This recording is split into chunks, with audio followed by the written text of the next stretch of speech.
babautismuhan ay na-orient ko na rin ito nung mga nakaraan, no? Pero gusto ko lang rin maintindihan ninyo ano ba yung purpose ng bautismo, no? Bakit sila kailangang bautismuhan? Bakit yung iba sa atin ang bautismuhan?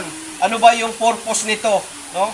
Ito ay pagsunod sa utos ng Panginoon, no? Na kailangan nating isagawa. Sumisimbolo ito ng bagong simula, no? Ng kamatayan sa kasalanan at ng buhay, no?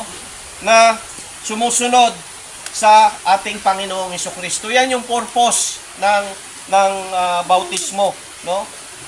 Yung pagsunod natin sa utos, pagsisimula ng pagkakaroon, simbolo ito ng simula ng mga mananampalatayang ito, kamatayan sa kasalanan at pagkabuhay na muli sa buhay na kay Kristo. Ano po? So, ang simbolo po ng bautismo ay simbolo ito ng gospel. Ano 'yon? Ano 'yon, no? May kinalaman ito sa gospel, sa pagkamatay ng Panginoong Hesukristo sa cross, no? Sa kanyang pagkalibing at sa kanyang pagkabuhay na muli. Ito yung sentro ng bawat pananampalataya ng Kristiyano, no?